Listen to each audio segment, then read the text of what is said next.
Welcome back to the Non-Obvious Beyond Diversity Summit. I am your host, Rohit Bhargava, and we are now about to start a very important conversation about the urgent need for more diversity in reporting and in journalism. And I'm joined today, firstly, by my guest, Seb Joseph, who is the senior news editor at Digiday. Welcome, Seb. Nice to see you.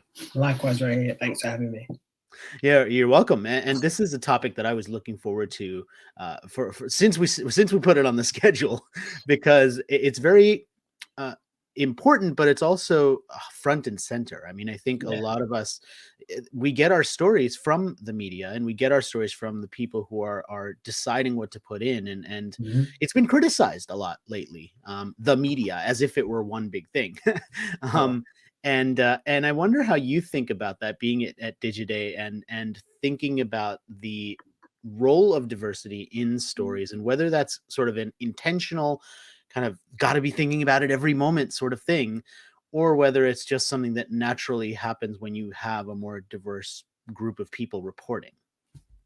Yeah, I think it's one of those things that naturally kind of happens when you have a diverse group of people kind of reporting, right? Because as much as we sort of, everyone kind of talks about the need for it, diversity and inclusivity, right? Like, unless you have that diversity of thought, it's very hard to do, unconscious bias, for instance, that's quite a hard thing for people to reconcile with, right? And it's why one of the most interesting things for me at the moment has been kind of looking at this, I guess, the difference between the attention around D&I versus the actual resources being kind of put into it, right? So I think there's definitely been more attention focused on it. Yeah, it's been a hot topic. I mean, yeah, no argument. It's been a hot topic, and you're right that sometimes this idea of diversity becomes the story itself, right? Yeah. So we start reporting on like, hey, we need diversity, we need inclusion, and like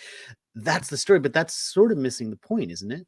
Yeah, it's the danger. I think unless you put the resources behind it, you're just talking about the same stuff, and it kind of loses its importance, right? I think, and you sort of touched on it before, but I think getting everyone to kind of talk about unconscious bias for an afternoon, or kind of just putting together kind of principles from a workshop, right? I don't think that really cuts it. I think there definitely needs to be kind of hard KPIs attached to this issue in newsrooms, whether that's kind of taking greater steps to kind of make these workplaces kind of more diverse, or kind of just making sure that people who are internally responsible for it, right? So kind of HR and your chief people officers, whatever you want to call it, they report to kind of senior management. Someone's accountable for this stuff, right? Because I just don't think that is necessarily there. The attention is definitely, but the actual resources around it and an actual plan, I just think are kind of not necessarily kind of followed there yet. Yeah, and that really extends across, I mean, all types of companies, right? That's not specific to journalism. But what's interesting and so ironic in some senses is journalism and news in particular, and the media is often criticized for bias, and yet it's one of those fields where anybody who's gone into it and who's trained to be a journalist, it's one of the few fields where you're actually taught how to not have bias. It's a specific thing that we talk about in journalism school. It's a specific sort of criteria that is looked at and meant to be adhered to. So what would it take? I mean, beyond the training, what does it really take to try and minimize it? Because as you said, like, you can't eliminate bias, but you can be conscious of it and start to move towards a way of telling stories that doesn't have it so front and center. Yeah, look, I think the key here is to kind of have checks and balances in place, right? As you would do for any organization, to kind of make sure that kind of people are they're aware about it. They are as aware of their unconscious bias as they can be. I think that comes down with kind of training, but more importantly, right, just kind of making sure that unconscious bias isn't necessarily used as an excuse, right, to absolve themselves of responsibility for having those views. I think it's like it sort of washes over the fact that these are very corrosive views and they're systemic, right? And I think until you can come up with a way to, within training, to get people to address that and also kind of do stuff of their own volition. I think you can kind of have as much unconscious bias training, as much workshop, as much panels as you can, but it's not really going to lead to any kind of systemic kind of change. Yeah, let's talk about kind of systemic versus shall we say day by day, right? So like the systemic is we need to bring more diverse people into the industry in the first place. We need to have the entire positioning of the stories that we tell shift. And the day by day is like, is that headline putting some bias into it when we even kind of position the story in the first place?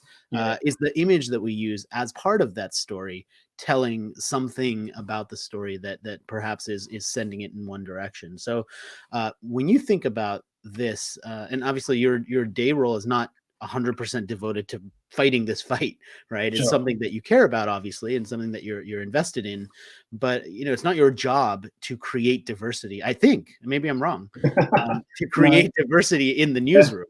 And so when you think about that in your kind of daily work, is it a day-to-day sort of thing for you, or is it like, okay, let me lay this groundwork? Are you thinking about it like strategically, like, okay, 5 years down the road, like this is where I want the industry to be?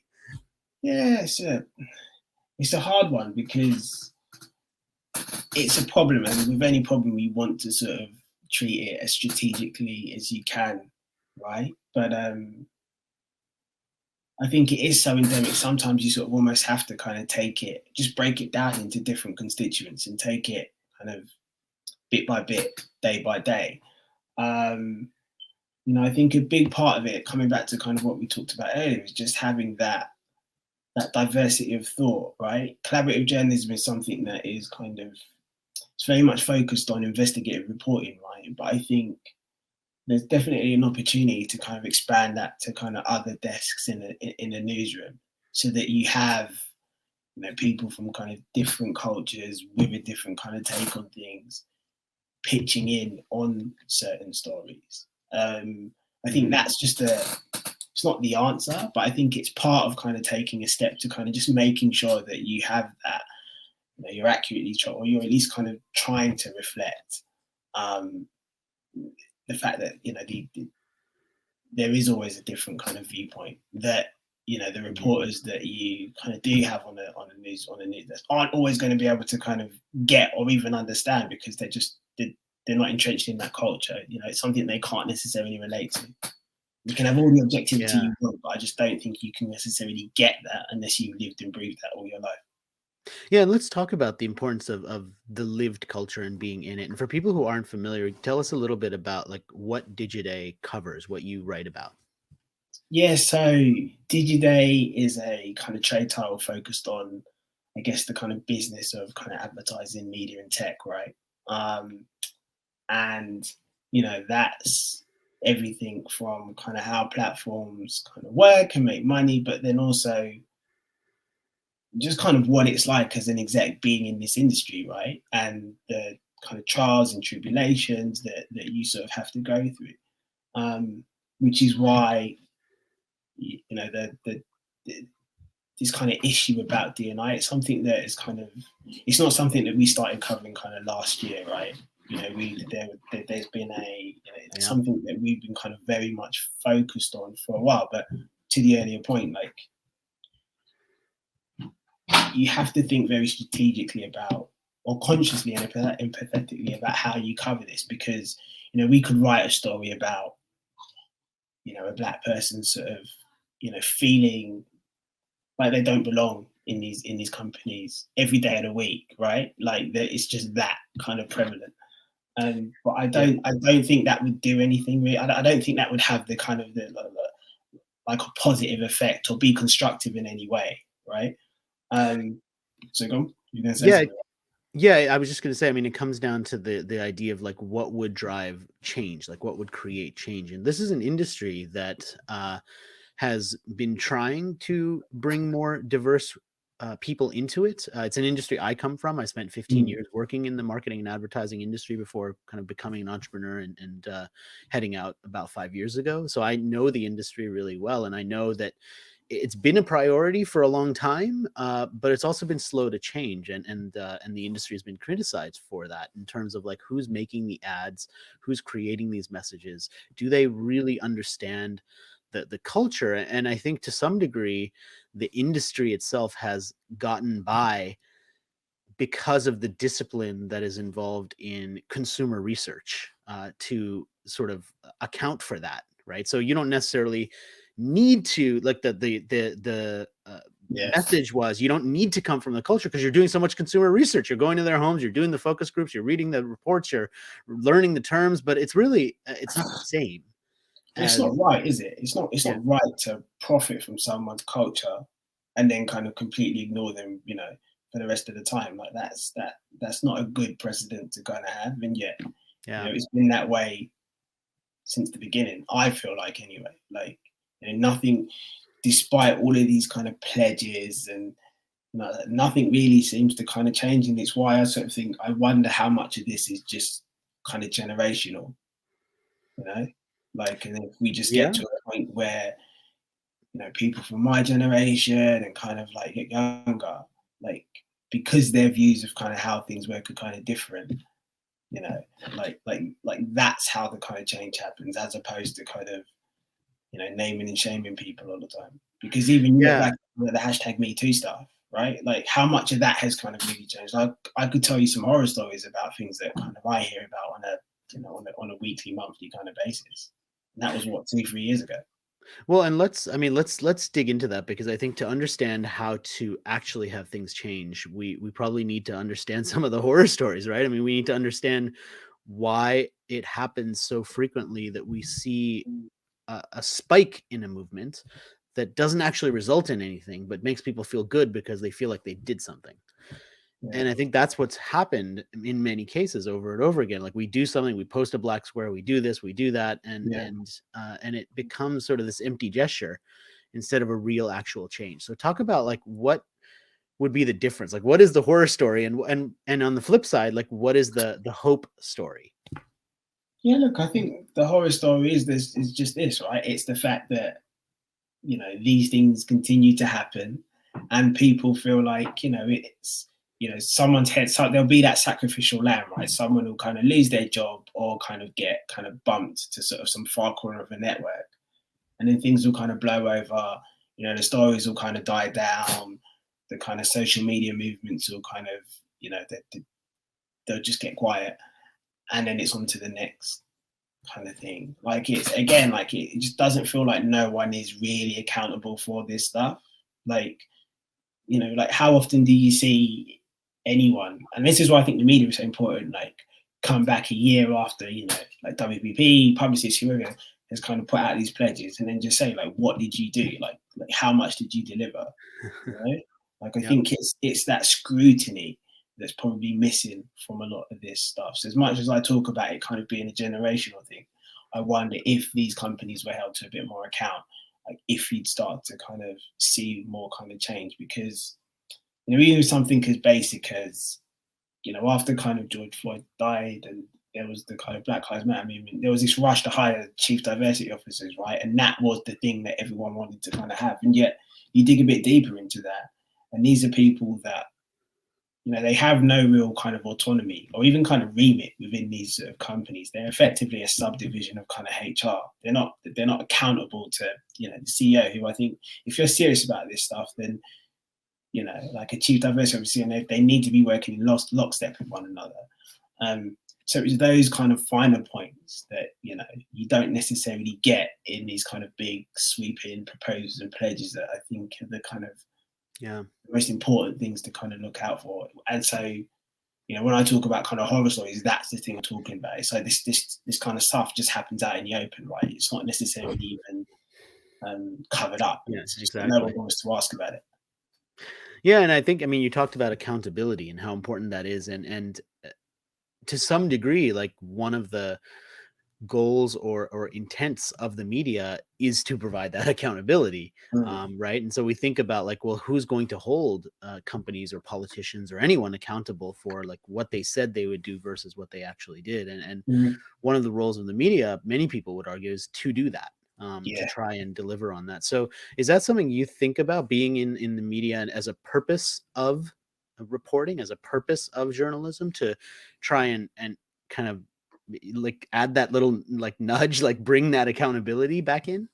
Yeah, I think, look, you have to. Otherwise, why bother going into a business like this, right? Why bother, being in that privileged position where you get to kind of report on, these amazing and often really kind of upsetting kind of things, if you don't feel like with your writing, with your reporting, with your take on things, your analysis, that you can't kind of make a difference. And I don't, this is kind of mean to sound sort of very kind of lofty about it, because I know the reality is very different, but um, that was, I thought anyway, the inherent nature or kind of behind the discipline, right?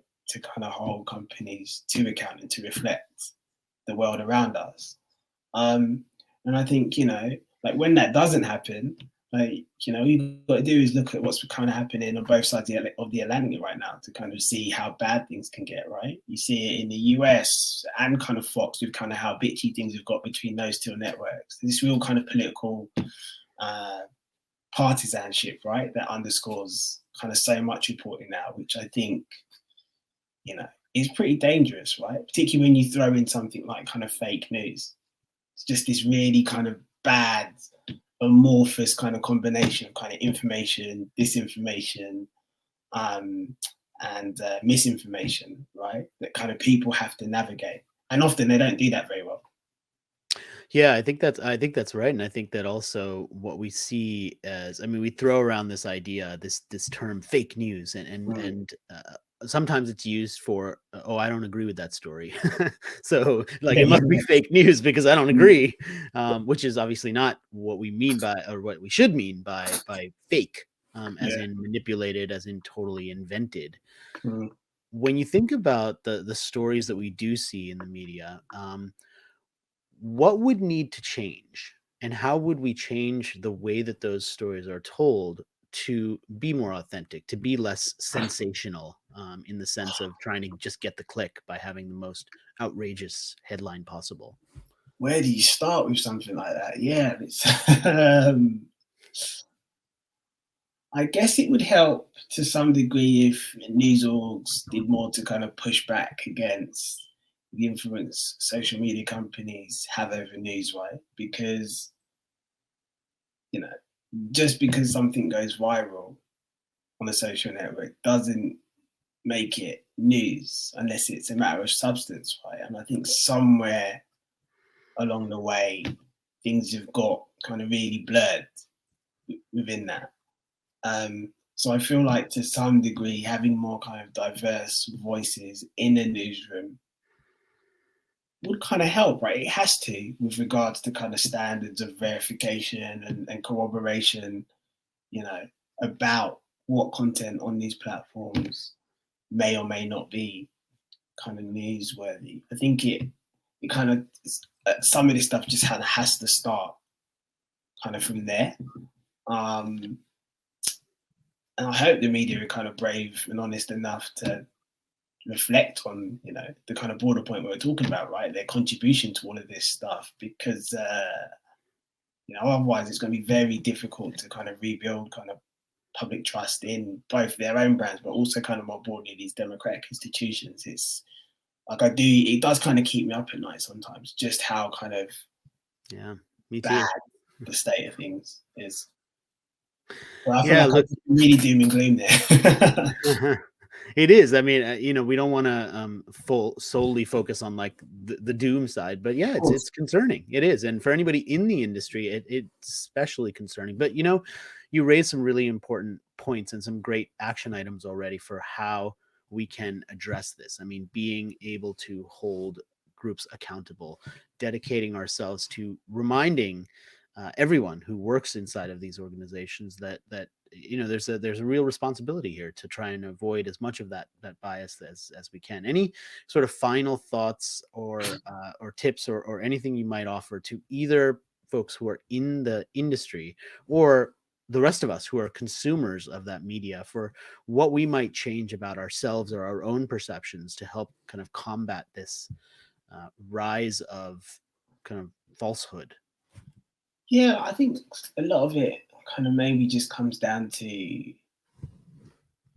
just being open, right? To kind of getting different kind of takes on. I won't know. Look, I'll kind of talk through kind of just some of the steps that I'm taking, because I think that could probably kind of help. So one of the things I've sort of made much more of a conscious effort to do is something as basic as creating a diverse kind of list of sources, right? So one of the things that kind of I'd realized that, you know, over the years I just inadvertently kind of built up a list of kind of contacts within the industry, but they all kind of pretty much look the same, right? And I understood kind of why, but kind of felt, you know what, like there must be others, you know, people who look like me, etc. Like in this industry that, you know, are just as smart, if not smarter, than people on this kind of list. So just kind of took the time to kind of really dig into, you know, where I could find these people. Tried to strike up a rapport and build up that contact base, right? So that I do have a much broader, diverse range of kind of takes on things. Because to the earlier point, like, they will have a different take informed by their upbringing and their experiences, etc. And that was something that was quite potent to me off the back of everything that kind of happened in me. And I thought, you know what, like that's just probably a good kind of starting point. And I think the other thing, I sort of touched on it before about kind of collaborative journalism, but I do think just kind of putting reporters from different backgrounds together to work on stories is a great way to kind of start to tackle some of this stuff, right? Yeah. Again, you see that a lot in investigative journalism teams, right? Like they kind of throw reporters together and they're kind of sent out to go and have this story. And the more information, because that's the thing, right? Like you're trained to edit stuff as a reporter, like you're constantly in that mode, like what to include, what not to. And, you know, we got to do is kind of look at how CNBC, CNN, all these different sort of organizations report on stories. It's different based on the title, but also based on how the reporter kind of sees things. And I think, you know, if we're really talking about diversity and inclusivity, like that is probably a step that newsrooms could be doing more in order to address some of this stuff. Yeah, wonderful thoughts. Seb, I just want to say thank you for spending a little bit of time with us talking about this important issue, talking about your work, and just adding some context around it. I really appreciate it. No, thanks again for having me. It's been really good. Seb Joseph, senior news editor at Digiday, talking about the need for more diversity in journalism. And the conversation is about to continue right now with another interview as part of this segment. Welcome back. My very next guest I have with me right now is Lenore Ayala, who is from NBCU News Group, and she is the Senior Director of News Diversity, Equity, and Inclusion at NBCU. Welcome, Lenore. Thank you. Good morning. Good morning. Now, I am very excited to talk to you because you are in the midst of doing something very ambitious. And we are all about ambition at this Diversity Summit, as shown by the number of different conversations we've been having. And your ambitious thing is a new academy. So tell us about that and the vision behind it. So we launched NBCU Academy 2 weeks ago with the intent of democratizing access to journalism education. And what do we mean by that? We want to make sure that we create a level playing field for all journalists and all people who are interested in working in news. And so our program is designed to lift the veil on what we do and how we do. And how do we do that? We put our subject matter experts front and center to teach, to mentor, to help those aspiring and journalists and those who are coming behind us be really prepared to go from the classroom to the newsroom. So we've partnered with 17 academic partners to bring to them on their campuses a premier journalism training. We're also, you know, it's in part of the plan is to bring all of this online. Certainly by the mid to end of this year, you'll be able to access our classes online. You'll be able to access right away. We're actually in the middle of producing a bunch of behind the scenes videos that will help sort of decode and deconstruct how we package the news and where our ideas come from. And it's an effort to be transparent about our process and to help, again, those aspiring journalists understand what it takes. And sometimes it's not easy. Sometimes you have to pitch that story 4 and 5 times if you really believe in it. And it's how do you do that if you get turned down a couple of times? It's like dust yourself off and figure out how to repitch it. Yeah. I mean, there's so many pieces of that I think are so important. I mean, the first that you're talking about here is pipeline, and really making sure that the talent that's coming into the world of journalism is prepared, that they're resilient, that they're ready to fight for the stories that they want to tell, but that they also see this as like a real viable and important career path. I wonder if we could just focus on that for a moment when it comes to journalism itself as a field. Do you think that it is as desirable of a space to get into for young people as it once was? Has it shifted in its level of importance, or in the pipeline that you see of people who are studying and wanting to become journalists? That's a really great question. And I don't purport to know all the answers there or what young people are thinking. But from what we do know, look, it's very easy to get your phone out and call yourself a news producer and a journalist. You know, we have a lot of citizen journalists. It is very different to work within an organization that has a long legacy of producing the news, and we have a lot of layers. So we again, we want to go back to what are the expectations. You can't, you've been doing great work probably out as a citizen journalist, but how do you take that to the next level? So we are seeing that there is that shift in mindset where you perhaps have been shooting things on your phone and you have a forum like YouTube where you can broadcast to the world what you think, what you're saying. And so we're really, the part of NBCU Academy is also a media literacy. Where's the line between fact and opinion? And we're seeing that blurred with the younger generation. So we're really trying to help them understand where that line is and how to draw the line. Especially it really does.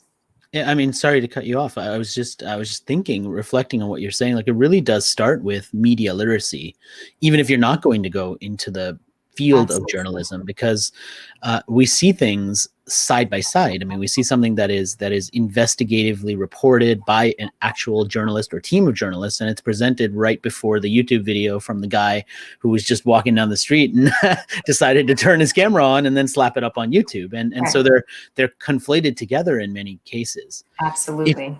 If you could speak to the citizen journalists out there, the ones who maybe think of themselves that way, or maybe don't, just think of themselves as creators, right? Content creators, popular word right now.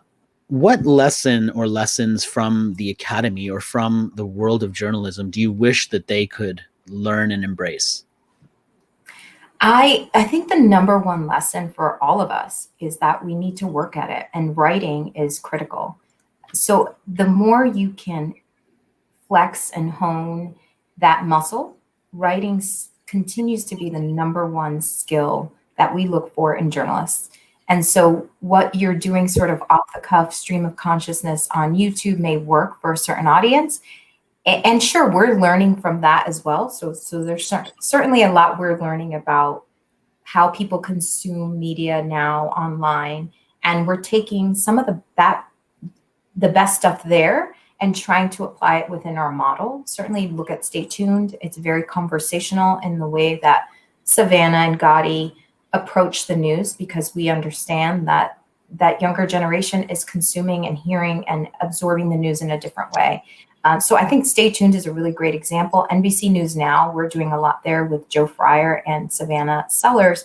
They're taking that style as well and delivering the news in a way that's more accessible and relatable to a younger generation. So certainly if you're out there as a content creator and doing things, I would look for, and I'm not saying that just look at our broadcasts and what we're doing. I would certainly be a consumer of all the different platforms and what's out there, and sort of pick and choose who you want to emulate and model, but understand the difference between someone who is delivering analysis and opinion versus a news journalist, and figure out where in that mix you want to be. You know, and look, most of our news people who do analysis have been covering news for a long time, and they have a lot to draw on. So there's a lot of experience there that we draw on when we're offering analysis, because it's a fine line between news and analysis, and you kind of need to understand that really well.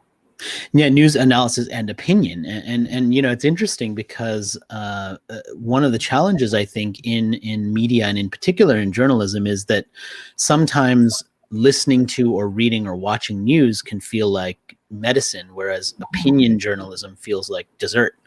And that's especially if it reinforces your own worldview, right?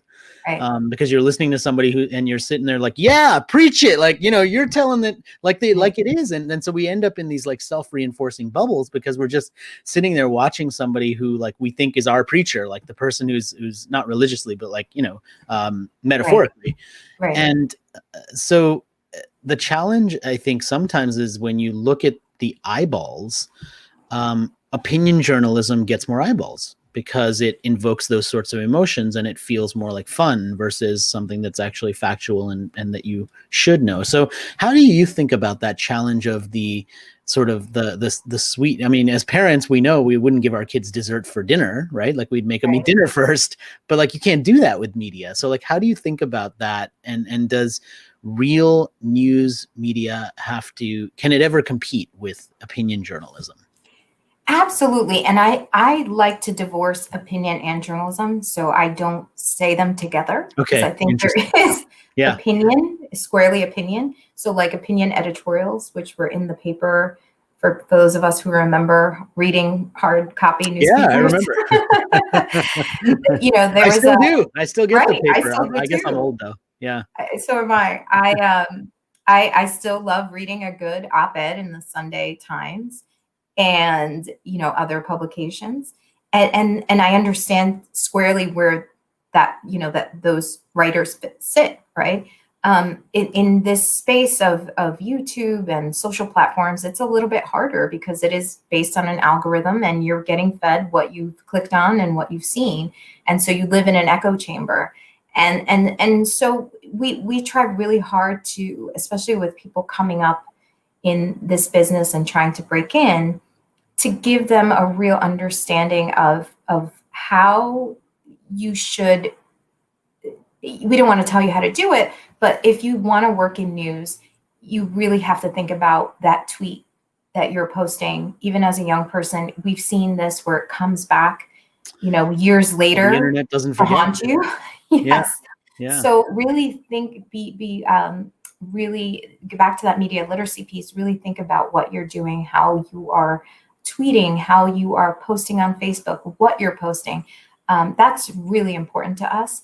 And if you want to be in the opinion editorial category, that's okay too. Know that. And there is a big difference. Like there's a lot of folks who want to call, activist journalists. And we think about our journalists as people who are raising issues and who want to shed a light on an issue. Doesn't necessarily mean that they're activists. So there's just a lot of confusion about terms. Right. So, so there's a lot of confusion about terms and like who's what and who does what. So we're really at NBCU Academy tackling those terms and issues. You'll see that throughout our programming as we go and trying to help people understand what these all mean. Yeah. Well, to that point, what do you think makes someone a journalist? That's a great question. What we look for is someone who has, at the point where they meet us at NBC News, CNBC, typically you've had a long journey at local news stations, typically. Now that's changing a little bit. We've plucked some folks right into like News Now. There are some good examples of that. But we're looking for someone who squarely understands sourcing. What are primary sources? What are secondary sources? Understands that sometimes, as much as we want to be competitive and first, it's okay not to be first as long as you get it right.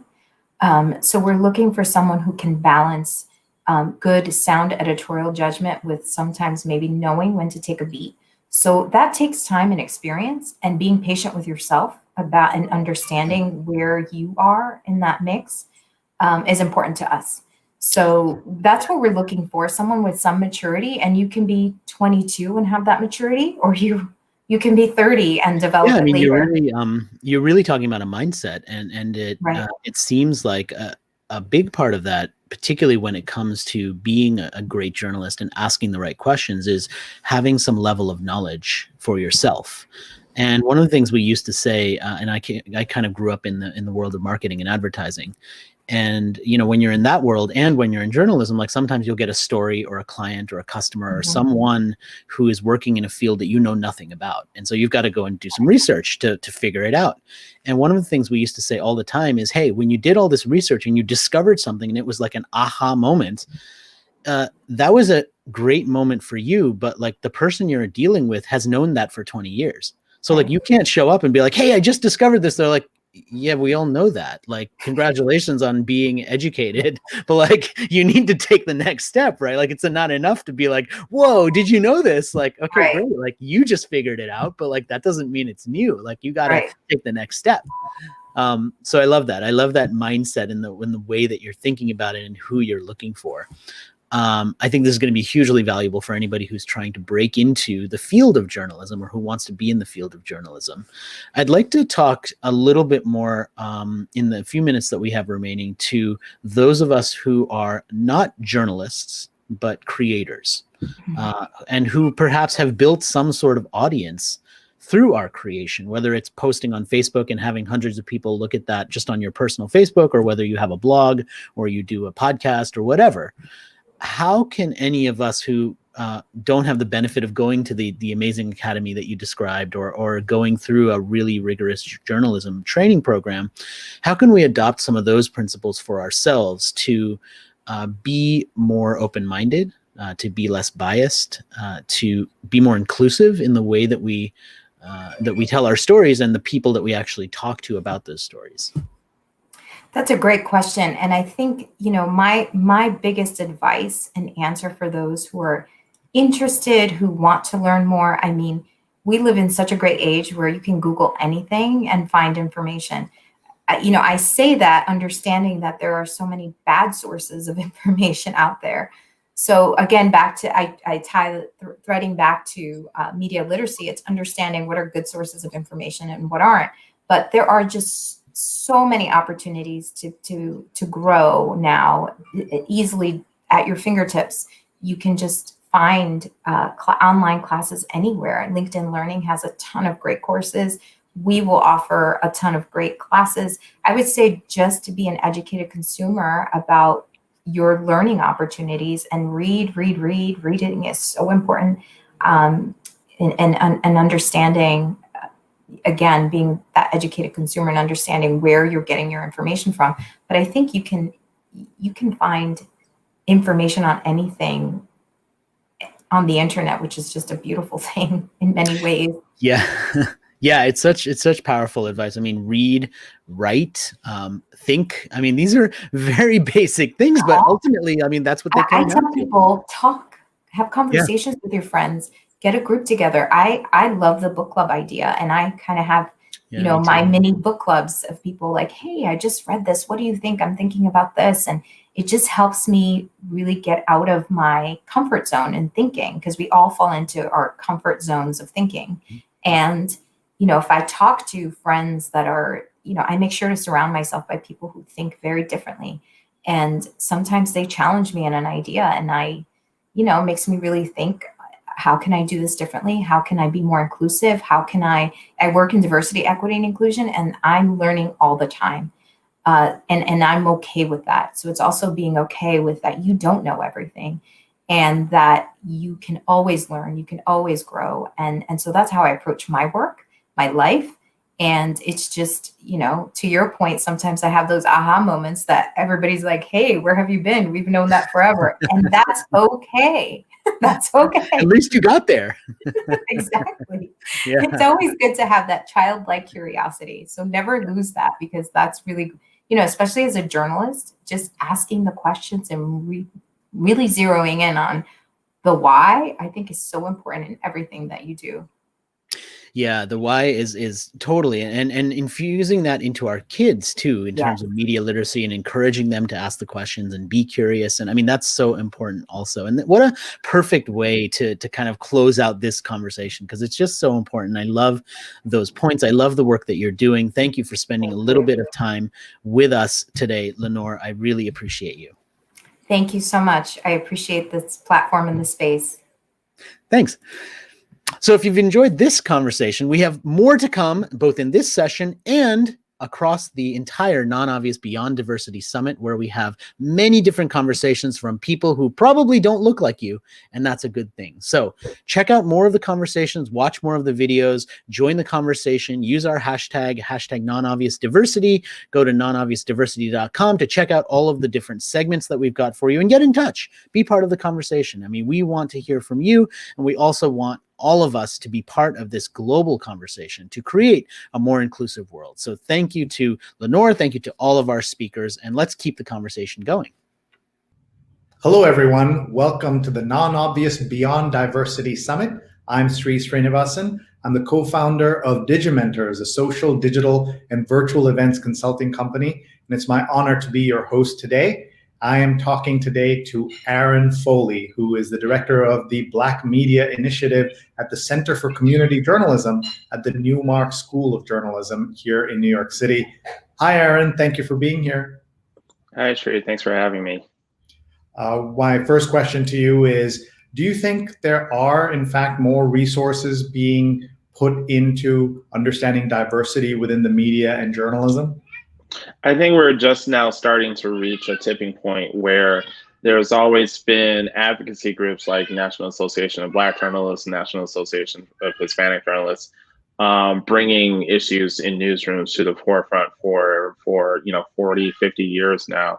But I think the events of 2020 really put a lot of different things in perspective as far as how many people of color are actually employed in newsrooms. Are they being elevated to editorial positions? And the big question that everyone is asking is, how does the makeup of a newsroom, or how does even the audiences that many newsrooms serves, how does that influence what we know, not just about the communities that these publications serve, but also just the country at large? So tell us a little bit about the work of the Center for Community Journalism, as well as your specific initiative there. Sure. So what we do at CCM is we try to find paths to sustainability for community media outlets across the country. What I do at the Black Media Initiative, and what my colleagues do with the Latino Media Initiative and several other community publications across the country, is that we help them strategize, we help them with programming, we help them with networking, all with the goal of providing better resources for them to either increase their revenues through changing their business models or modifying them with the way they advertise or get advertising, or working with editors, publishers, and the journalists that work in these newsrooms to better serve their audiences. How can they be the best publications they can be? Also recognizing the value that they have with their communities, since many of them do serve communities of color. And what has been the reaction to these efforts, and what kind of help have you gotten from organizations or others who may not have been paying attention before?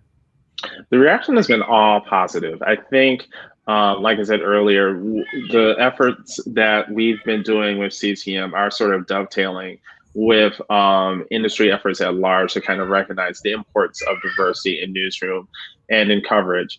Some of the help that we've received from outside partner organizations include other universities outside of the Newmark Graduate School of Journalism, several journalism advocacy organizations like CPJ, from one, API, places like those. I think there is an increased need to kind of recognize the role of community journalists and community publications by people at every level nowadays. I'll just translate there. CPJ is Committee to Protect Journalists, and API is American Press Institute. Those are two huge names in the world of journalism, and the fact that they're supporting you is a great stamp of approval. And the Black Media Initiative, tell us a little bit about that background and what are your goals for it? Sure. So I spent part of my career in Black media, which is what we define as publications that serve a Black audience across the diaspora. So that could be a legacy newspaper that prints once a week geared towards an African American audience. It can be a digital startup. It can be radio. It can be online, wherever, TV. It can serve an African American audience, Afro Latino, Black, West Indian, Caribbean, African, so on and so forth. And at CCM, we just try to provide passive sustainability for these places because we recognize the value within them. And so we want to help with them with programming, networking, research, so on and so forth. My goal is to increase the visibility of Black media outlets among the media industry at large, and also see if we can foster some enthusiasm around getting several Black media outlets not only in tune with some of the bigger trends going on in our industry, like collaboration, partnerships, going after big funding grants, so on and so forth, but also just helping them connect better with new audiences. Several Black media outlets have built-in audiences that they've relied on for years, which is absolutely great. But I think there's a new hungry audience out there that can stand alongside with the existing audience, and that can just increase the reach of many of these publications for the better. And you've built this amazing map that people can find online that has the hundreds of institutions that are part of the Black media universe. We should tell folks that you also had an unusual title. You were the chief storyteller for the city of Detroit. Please tell us about that. Yeah, so a few years ago, I was appointed by the mayor to be the city's first chief storyteller. And what that entails is I was working in our media services department, which is our department that produces public access television and so on and so forth. So I was tasked with essentially creating a digital platform for the city of Detroit in which we did storytelling. So I had writers, photographers, and videographers going out there, and we were operating like a newsroom. We were operating like a small magazine or a startup or something like that. And I was sort of the de facto editor. And my team, we went out and wrote stories about Detroit. So we covered small businesses, we covered churches, we covered up and coming musicians and restaurants, all with the goal of showing parts of Detroit that people didn't always see. When we think of public access programming and television, there's that image of, between two ferns or something like that. I always kind of had the mentality of like radicalizing public access programming a little bit, and we just did that digitally. So we wanted to kind of just, again, show people parts of Detroit in a new kind of way, and also, on a side note, just kind of build better relationships between Detroiters and the city government. I mean, that was part of my oath that I had to take as a public servant. It's like, okay, well, I have a duty to the people now. I'm not just working in media. I actually have increased responsibility. So that was a great job when I was doing it. So tell us about these books, Aaron. How to Live in Detroit Without Being a Jackass and the Detroit Neighborhood Guidebook. We can start with the Red Book, the Detroit Neighborhood Guidebook. That's one I'm really proud of because I edited this anthology of myself and 33 other writers and poets in Detroit.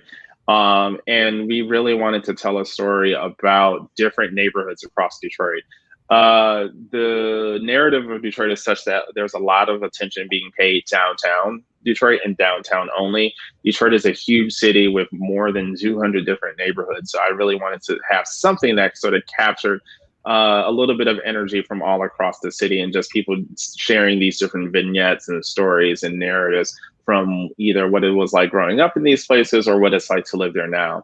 The Green Book, which looks like a bottle of Verner's, which is a very popular ginger ale in Detroit and some parts of the Midwest, is How to Live in Detroit Without Being a Jackass. And I wrote that a couple of years ago now because so many people are moving to Detroit. So many people are moving, which is great. It increases the tax base and population and all of that. But people are moving there with ideas of what they think Detroit is and what they want Detroit to be, not being cognizant that there are thousands of people in Detroit already who are also doing their part to make Detroit a better city. It really was, I think, a preemptive my sort of preemptive strike at trying our best to prevent gentrification and displacement and things like that by showing people like, hey, we're not Brooklyn, we're not San Francisco, we're not Austin, we're not some of these other great fabulous cities, but Detroit has its own character, and here's how you can preserve that character, learn some of the history, and be a better neighbor.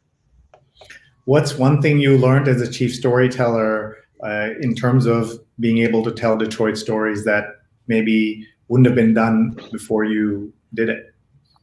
The one thing I would say is that there are endless amounts of stories to tell in Detroit. Every single Detroiter, there's more than 600,000 people that live there, has something interesting to say. And if I had stayed in that job, I would have made it my mission to talk to every single person that I could that was willing to be interviewed. But you will always learn something new, not just about Detroit, but about every city. What's interesting about Detroit is that we are a majority Black city with other large, significant populations of people of color. And therefore, those are thousands of different experiences that can be told and individualized. So often we kind of pigeonhole a Black experience through the lens of one or two people, and we pick that one person and say, like, well, this person is representative of this. Same with an Arab American person or a Latino person, so on and so forth. You talk to 5 different Black people or 5 different Latinos in Detroit, you're going to get 5 separate experiences. No one's person is the same as the next, and that's the one thing you learn, not just with storytelling about Detroit, but just, if you lived and breathed Detroit or any place that you might live, for a long enough time, you get to know that. But we don't do enough to really amplify those narratives, which is why I do a lot of the things that I do in my career. Thank you. Now, do more diverse and inclusive stories go hand in hand with more reporters from diverse backgrounds working the profession? Meaning, is that we obviously want more diverse folks, but is that the only way we will get more diverse stories? Absolutely. The only way that we can have a full picture of everything that's going on in America is if our newsrooms and our industries look more like America. It's really no secret that media in general struggles with diversity. It struggles with recruitment. It struggles with retention. And it struggles with elevation of people of color to the top. You're seeing in the last 6 months, there's a lot of job openings, a lot of promotions, and people now sort of getting that opportunity. But we're trying to course correct after, nearly a century of, century plus of dominant narratives, not just shaping, coming off the newspaper page, but also shaping how we view our communities. A lot of newsrooms are doing some soul searching nowadays and issuing some apologies, like in Kansas City or LA and some of these different places, about how they have covered communities of color or marginalized communities in the past, and how that has influenced policy, how that's influenced how people have views on race, and so on and so forth. We've got a lot of work to do in that regard, but I always say we can't wait with these types of things. These are these types of things that we need to be rectifying now before it just gets worse and worse and worse. I would encourage people who are watching to check out both the LA Times and the Kansas City Star as examples of publications that have gone back and looked at their role, the role of racism, and how it helped them be successful all of those years. It was quite brave, I thought, and important for those publications to do something like that. Absolutely. And it's my sincere hope that more newsrooms, can take, there's nothing wrong with admitting a mistake. There's nothing, I think sometimes as journalists, we get too proud. We don't want that correction, right. in the corrections column in the next day of the paper. We hate that, but this is where we're at now. It's fine. We have to do these types of things.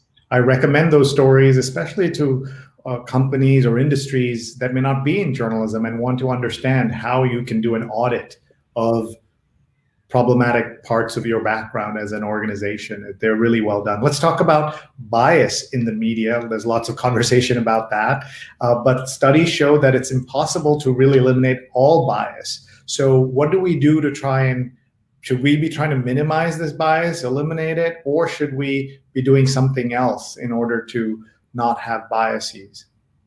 I think any reporter of any background is going to have some bias. I think what's unfair is that marginalized, people who come from marginalized backgrounds are always accused of having bias, but we never look at the majority as having bias as well. So I don't think there's anything you can really do to sort of minimize that in some respects. However, what I think, again, what we need to start thinking more about is, if we're all going to have some type of bias, how can we start to think more about, like, okay, why do we have these biases? Why, what strengths can we draw from having them, in terms of, like, okay, if I'm a Black person and I am viewing things through a Black lens and whatnot, okay, how do I leverage that into covering a community that looks like me? How do I go about synthesizing that information for readers so that they have a better understanding? I think these are the types of questions we should be asking, instead of, putting one community against the other or anything like that. And of course, there's lots of conversation around how certain media outlets and publications cover kind of the problems in America. And we have seen that some of those who are forgiving of what happened on January 6th at the Capitol were among the most angry about the protests and some of the problems that happened last summer. So can you talk about that, and how do we understand what's going on? I think this is one of those things where, when I looked at what happened at the Capitol, all of my friends around me were just like, "We're not surprised. You knew this was going to happen. We're not surprised." I'm still a bit in shock. I was completely blown away on the day of. I'm still kind of reeling. What is this? Almost a month after it happened. I think in order, again, to really, I think the reason why people are saying we're not surprised is a little bit flawed in context. We should be asking ourselves, what led this group of people to do this? I think a lot of the folks at the Capitol have some sort of inflated sense of who they are as the majority of people in this country, because they've had such misunderstanding of the people around them. Why do they have misunderstanding of the people around them? Why do they have misunderstandings of Black people, brown people, Asian, Latino, so on and so forth, indigenous? It's because, again, we have not had enough fair coverage of all of these communities. We have not had enough representation of all these communities in the media. Therefore, of course, a bunch of people like this are going to think they're the majority. They're going to think they're entitled. They're going to think they can do something like storm the Capitol, because they have nothing but privilege, and they have nothing but their own sense of self as their worldview. So this is how we, this is why we should not be surprised. This is the reason why, things like these happen. Thank you, Aaron. I wish we had more time, but we just really have time for kind of a final thought from you on what the non-media watchers who are with us today as consumers, that they can do to make sure that there is a better move towards diversity in their news consumption and things like that. I would say, there's two things people can do. I think one is consuming a wide variety of media. When we talk about community media, we talk about those publications and those outlets that support and serve marginalized audiences, our audiences of color and whatnot. But that does not preclude someone who is not from that community from picking up one of those publications and getting to know their neighbors. It's all about our community, neighbors better. If I'm a white person, there's nothing stopping me from picking up a Black paper. If I'm a Black person, which I am, there's nothing stopping me from picking up a Latino paper. I want to know, and we should all, as neighbors, know, how our backyards, who's there. The other big thing we can do, though, is hold our publications accountable. If you're living in a city and your dominant newspaper if you're surrounded by people of color and your newspaper does not reflect that, it's time for us as readers, as subscribers, to start holding our dominant publications. That includes everything from the top on down, New York Times, Wall Street Journal, to your regional metro or whatever, accountable for how they consider our communities. Because in the end of the day, people are understanding the people around them from what the information that they're given. Well, thank you so much. Very grateful to you, Aaron. Aaron K. Foley of the Center for Community Journalism. Thank you for being here, folks. You've been watching this part of the Non-Obvious Beyond Diversity Summit. And please check out all the other topics we're covering, because we have brought together voices from all genres, genders, and geographies. For more fascinating conversations like this, please visit nonobviousdiversity.com. And at our official summit hashtag is hashtag nonobviousdiversity. Thank you for joining us. I'm Sree Sreenivasan, and remember to always stay non-obvious.